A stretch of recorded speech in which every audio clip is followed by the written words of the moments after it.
The pale green sky of New Busan flickered with dark shapes as massive warships broke through the morning clouds.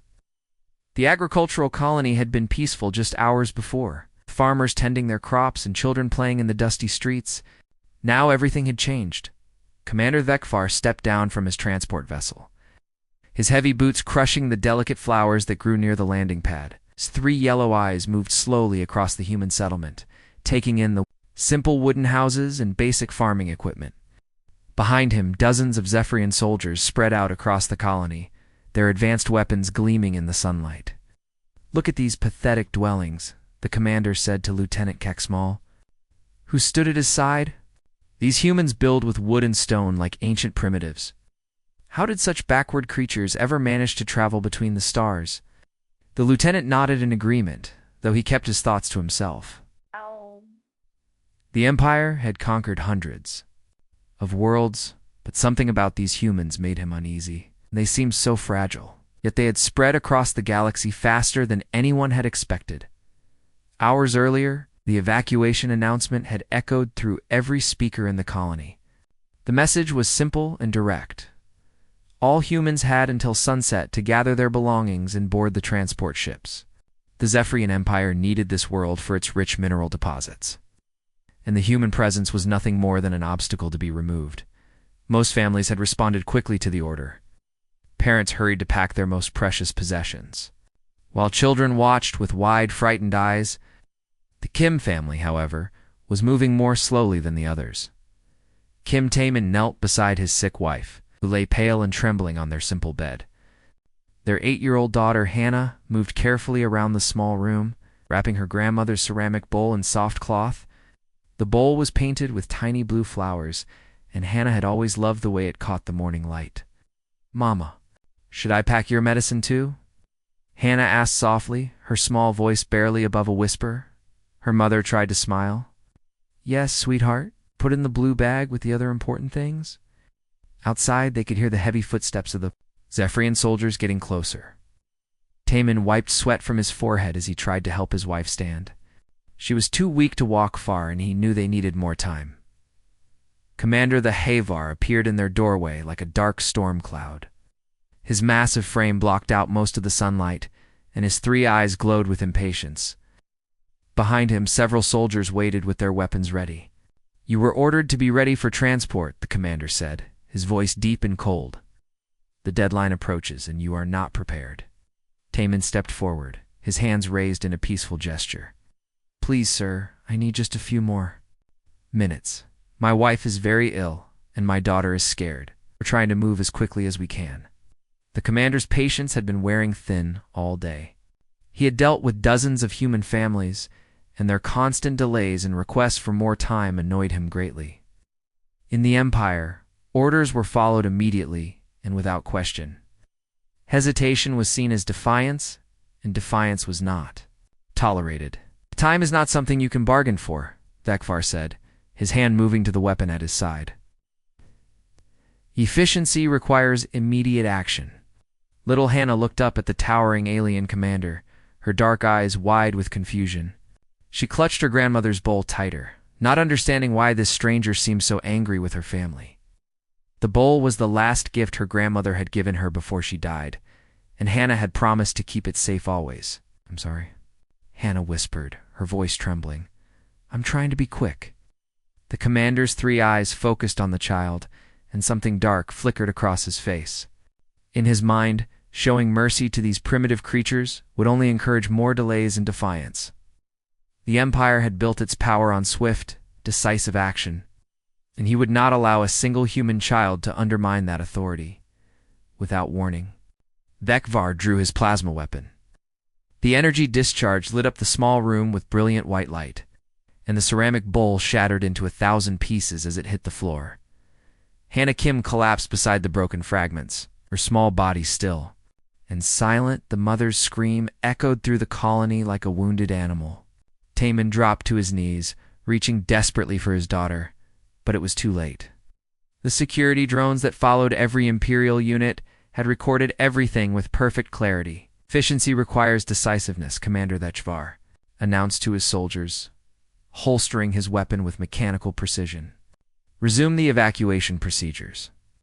Within minutes, the footage began traveling through the quantum communication networks that connected every human world.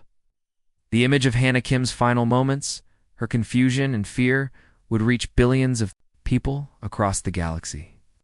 They would see her father's desperate attempt to protect her, hear her mother's anguished cry, and witness the casual cruelty of her death. The Zephyrian Empire had just made the deadliest mistake in galactic history. They had killed a human child, and soon the entire galaxy would learn what that meant. The Great Hall in Geneva had never been so quiet.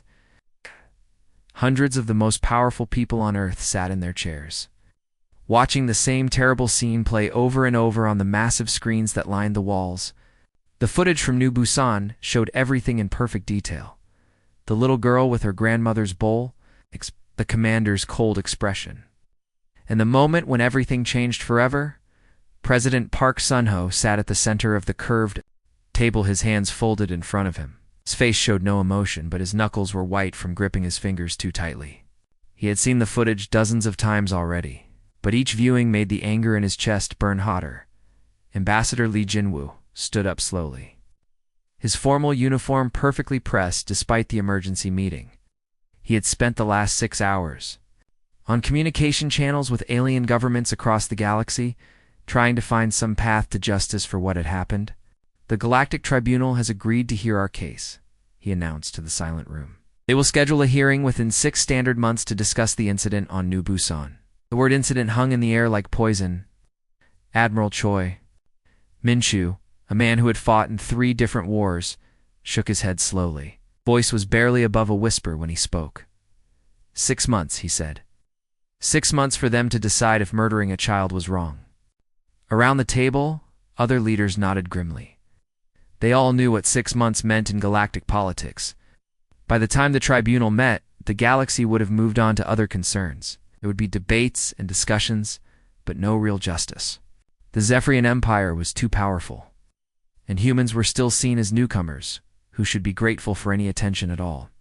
Outside the meeting hall, the world was changing. In Seoul, thousands of people gathered in the main square without being asked. They came quietly, carrying printed pictures of Hannah Kim that someone had shared on the networks. No one spoke, but everyone understood. The child's face looked back at them from hundreds of photographs, her smile bright and innocent. In New York, the stock exchange stopped all trading for 10 minutes. Traders who usually shouted and moved frantically stood perfectly still, their heads bowed. The silence spread to London, then Tokyo, then every major city on Earth. It was as if the entire planet was holding its breath. On Mars, the mining colonies shut down their operations. On Europa, the research stations went dark. Across every human world, the same thing happened. Work stopped. And people gathered to watch the footage from New Busan. They saw Hannah Kim's confused expression, heard her mother's scream, and felt something deep inside them begin to change. The Zephyrian Empire noticed the human reaction, but they misunderstood it completely. Their intelligence reports suggested that the humans were scared, possibly preparing to surrender or beg for mercy. This was exactly what the Empire expected from a primitive species that had just learned the cost of defying superior power. Ambassador Vorthgen, Zephyrian representative on Earth, sent regular updates to his superiors. His messages were filled with satisfaction about how quickly the humans had been brought to heel. He recommended that the Empire continue to ignore human diplomatic requests, as fear would make them more cooperative in the future. What the Empire did not understand was that humans were not retreating in fear. They were preparing for something else entirely. All communication between human and Zephyrian worlds stopped suddenly. The trade ships that had been carrying goods between the species were recalled to human ports. Diplomatic meetings were canceled. Without explanation, human colonies began quietly moving their people, sending families and non-essential workers back to safer worlds. Dr. Kim Soo-jin received the call at her laboratory in Seoul. She had been working late, as usual trying to solve theoretical problems with nanobotic technology. The tiny robots she designed were meant to help with medical treatments and manufacturing. But the voice on the phone was asking her to consider a very different application. "We need you to come to a secure location," the voice said. "There's something important we need to discuss." 3 hours later, she stood in a bunker deep beneath the Rocky Mountains, surrounded by military officers and government officials she had only seen on television. The room was filled with computers and screens showing star maps and technical diagrams. General Park Sung-min, a man whose reputation for toughness was known throughout the human military, stepped forward to greet her. His expression was serious, but she could see something else in his eyes, a cold anger that reminded her of winter storms. "Dr. Kim," he said quietly, "we understand that you were related to the child who died on New Busan." She nodded, unable to speak. Hannah had been her brother's daughter, a bright little girl who loved to draw pictures and ask questions about science. The last time they had talked, Hannah had asked if robots could be friends with people. "We have a job for you," the general continued. "Something that will require all of your skills and knowledge. The question is not whether you can do it, but whether you are willing to do it." Dr. Kim looked around the room at the faces of the people who led humanity. She thought about her niece, about the casual cruelty that had ended a young life, and about the 6 months the galaxy thought was reasonable to wait for justice. "How long do I have?" she asked.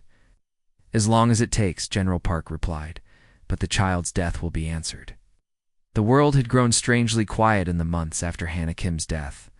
News reports from across the galaxy focused on trade, disputes and territorial conflicts, but almost no one mentioned the humans anymore. Most alien species assumed that Earth had accepted its place and moved on from the tragedy on New Busan. They could not have been more wrong. Deep beneath the mountains of Colorado, Dr. Kim Soo-jin had not slept more than 4 hours in any single night for weeks. Her laboratory, once used for peaceful medical research, now buzzed with activity around the clock. Dozens of scientists worked alongside her, their faces tired but determined. She held up a small glass container filled with what looked like liquid. Silver. The substance moved slightly, as if it were alive, catching the light from the overhead panels. Her team gathered around her workstation, watching as she explained what they had created. "These are nanobots," she said, her voice steady despite her exhaustion. "Each one is smaller than a virus, but they work together like a pack of wolves. They can identify Zephyrian technology by its unique energy patterns and shut it down from the inside." One of her assistants, a young man named Dr. Lee Hyojin, raised his hand. "How do they work exactly?" Dr. Kim smiled grimly. "Think of a Zephyrian ship as a living body. These nanobots will enter through any opening weapon ports. Communication arrays, even tiny cracks in the hull. Once inside, they multiply and spread through the ship's systems like a disease.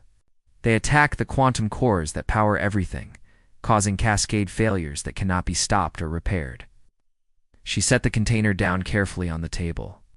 "The Empire believes their technology is superior to ours. They're right, but they made one mistake. They never imagined that anyone would create weapons specifically designed to destroy their systems. These nanobots know exactly how to kill their ships." Meanwhile, in secret locations throughout the solar system, Admiral Choi Min-soo was overseeing the largest military construction project in human history. The shipyards on Mars worked day and night, factories producing vessels, unlike anything humanity had ever built before. The new ships were not designed to match the massive Imperial dreadnoughts in size or firepower. Instead, they were built for speed and precision. Each vessel was packed with experimental weapons that had been developed using captured Zephyrian technology. But improved with human creativity and innovation, Captain Han So-young walked through the bridge of her new ship, the UHDF Retribution. The vessel was smaller than a traditional battleship, but every system had been designed with one purpose in mind: to hunt and destroy Zephyrian forces.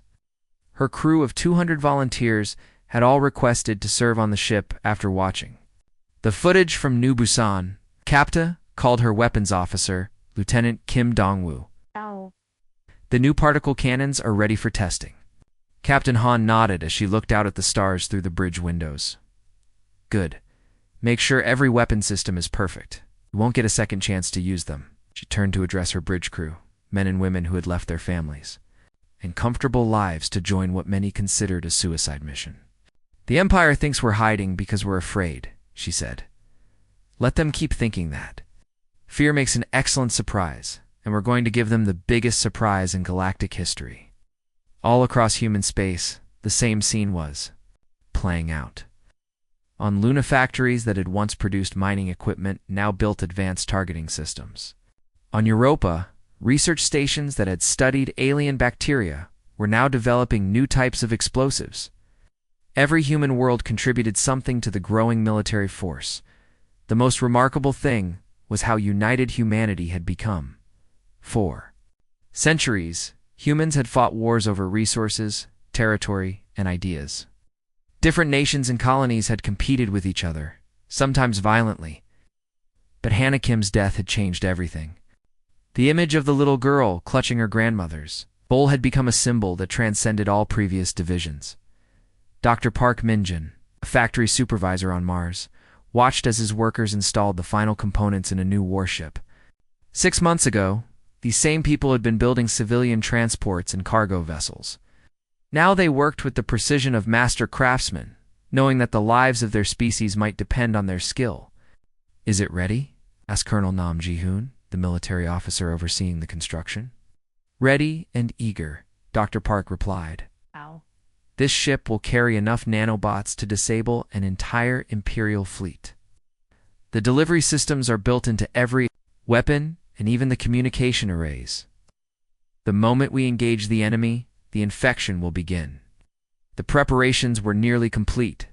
Hundreds of ships waited in hidden locations throughout the solar system, their crews trained and ready. The nanobots had been tested and proven effective against captured Zephyrian technology. Intelligence networks had identified the locations of major Imperial facilities and military bases. But perhaps the most important preparation was psychological. Every human involved in the project carried the same motivation: the memory of an 8-year-old girl who had died simply because she needed a few more minutes to pack her belongings. They had all sworn the same oath: never again. Soon, the galaxy would learn what humanity was truly capable of when their young were threatened. The Empire had awakened something that had been sleeping in the human spirit. Now it was ready to strike back. The darkness of space suddenly blazed with light as dozens of human ships appeared at the same moment. Systems. The surprise was complete. No one in the Zephyrian Empire had expected the humans to attack, much less coordinate strikes across multiple worlds simultaneously. On the Imperial capital world of Zephdar, Fleet Admiral Vekfar was enjoying his morning meal when the alarms began blaring throughout the command center. He had been promoted after his successful handling of the New Busan colony, and his new position gave him control over the Empire's most powerful fleet. "Report," he commanded as he entered the bridge, his 3 eyes scanning the tactical displays. With casual interest, "Sir, we're detecting 47 human vessels approaching from multiple vectors," reported his communications officer. They appeared from hyperspace without warning. They stirred with amusement, a sound that resembled laughter but carried no warmth. 47 ships against our entire home fleet. These primitives must be more desperate than we thought. Gestured dismissively at the display showing the approaching human forces. "Send 3 squadrons to deal with this annoyance. Make it quick. I have a meeting with the Imperial Council in an hour." The Zephyrian ships moved out to intercept the humans with confidence born from centuries of military dominance. Massive dreadnoughts had crushed rebellions across the galaxy, and their superior technology had never been seriously challenged by any species. But as the first shots were fired, something unexpected happened. The human ships did not behave like any enemy the Empire had faced before. Instead of forming traditional battle lines or attempting to match firepower, they moved like a school of fish avoiding a predator. Captain Hans Soyoung stood on the bridge of the UHDF Retribution, watching the tactical display with intense focus. Her ship was smaller than any of the Imperial vessels, but it moved with grace and precision that the massive enemy ships could not match. "Enemy targeting systems are locking onto our previous positions," reported her navigation officer, Lieutenant Park Jite. "They're firing at empty space." "Exactly as planned. Captain Han replied. Their computers are programmed to fight against ships that move like theirs. They don't understand our tactics. The human fleet flowed around the Zephyrian formations like water around rocks. When the Imperial ships fired their massive energy weapons, the humans were already somewhere else, dancing between the beams of destruction with movements that seemed almost impossible. All ships. This is retribution, Captain Han announced. Over the communication channel, deploy Reaper packages, target their command ship first. Across the battlefield, the human ships launched what appeared to be ordinary torpedoes, the Zephyrian shields, designed to stop energy weapons and explosive projectiles. Barely noticed the small metallic cylinders that approached their hulls. The torpedoes struck the Imperial flagship and seemed to do no damage at all. The massive ship continued firing its weapons, and its shields remained strong. For a moment, it appeared that the human attack had failed completely. Then the nanobots began their work. The microscopic machines spread through the ship's systems like a plague, multiplying and attacking the quantum cores that powered everything. The effects started small, a few lights flickering, some displays showing strange readings, but quickly spread throughout the entire vessel. Sir, we're experiencing system failures across all decks, reported the ship's engineer, his voice rising with panic. The quantum cores are destabilizing. Admiral Dekvar watched in disbelief as his bridge systems died around him one by one. The lights went out, then the tactical displays, then the communication arrays. The massive ship's engines fell silent, and its weapons stopped firing. It's impossible, he snarled, his three eyes wide with shock. These primitives cannot have technology advanced enough to penetrate our defenses. But the nanobots continued their relentless work. They had been designed specifically to destroy Zephyrian technology, and they performed their task with terrifying efficiency. Within minutes, the pride of the Imperial fleet was drifting helplessly in space, its power systems completely disabled, the blast doors on the bridge sealed shut. Automatically, as the ship's emergency systems tried to contain what they perceived as a catastrophic failure, Admiral Vekvar found himself trapped in the command center with his senior officers, unable to escape or communicate with the rest of his fleet. A strange humming sound filled the air, and a pillar of light appeared in the center of the darkened bridge. When the light faded, Captain Han So-young stood before them. Her human uniform starked against the alien technology surrounding her. She walked across the bridge slowly, her footsteps echoing in the sudden silence. Her face was calm, but her eyes burned with an intensity that made even the hardened Imperial officers step back. Do you remember a child named Hana Kim? She asked quietly, stopping directly in front of the trapped admiral. Dekvar's three eyes widened as recognition dawned. The name meant nothing to him initially, but the context made everything clear. You cannot be serious. One primitive spawn cannot justify this massive attack on the Empire. Her name was Hana Kim, Captain Han repeated, her voice never rising. Above a conversational tone, she was 8 years old. She liked to draw pictures of flowers and help her parents with their work. She was trying to pack her belongings when you murdered her in cold blood. The Admiral opened his mouth to respond, but the transport beam engaged before he could speak. The pillar of light surrounded him, and he vanished from his own bridge. Carried away to face judgment aboard the human ship, the news traveled faster than light itself across the galaxy. Within 3 days, the mighty Zephyrian Empire had fallen completely. Their massive warships floated dead in space, turned into lifeless metal by the tiny nanobots that had infected their systems. The empire that had ruled for thousands of years was gone, destroyed by a species they had considered nothing more than primitive animals. On worlds throughout the galaxy, alien leaders watched their communication screens in stunned silence.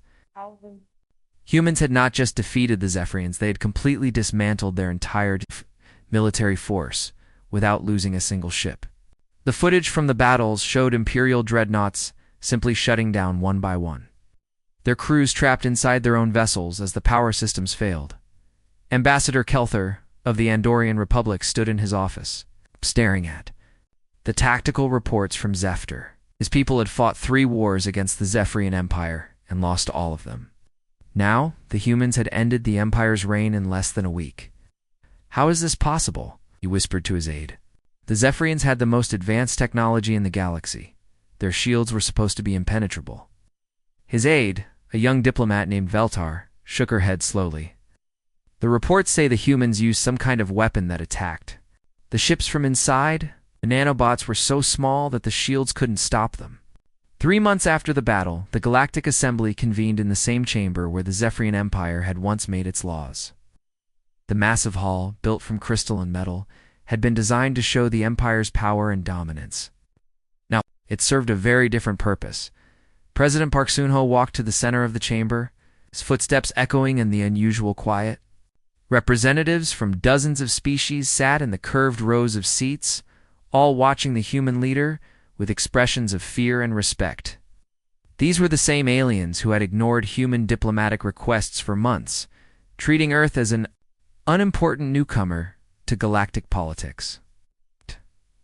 Today marks the beginning of a new era, President Park announced, his voice carrying clearly through the chamber's advanced sound systems. We gather not to celebrate victory, but to prevent future tragedies. He gestured to a holographic display that showed the image of a small girl with dark hair and bright eyes. This is Hannah Kim. She was 8 years old when she died on New Busan. She liked to draw pictures of flowers and help her parents with their daily work. She was murdered simply because she needed a few extra minutes to pack her belongings. Chamber remained completely silent as the president continued. Today, we establish the Hannah Kim Memorial Accords. From this moment forward, any act of violence against a child of any species will be considered an act of war against all civilized worlds. The young are the future of every species, and they will be protected by law. The voting process that followed was unlike anything in galactic history. Usually, major decisions required months of debate and negotiation. This time, every single representative voted in favor of the accords within minutes. No one dared to oppose the humans after witnessing what had happened to the Zephyrian Empire on a remote prison world at the edge of the galaxy. Former Admiral Dekvar sat in his small cell, staring at the metal walls that surrounded him. The trial had been swift and fair, with judges from multiple species reviewing the evidence. The footage from New Busan had been shown to the court, and the verdict was unanimous: life imprisonment without the possibility of release. The cell was basic, but clean, with a simple bed, a desk, and a small window that looked out at the barren landscape. Someone had carved words into the wall beside his bed, letters that he read every day. Hannah Kim, aged 8, beloved daughter. He had tried to scratch the words away during his first week of imprisonment, but they had been carved too, deeply into the metal.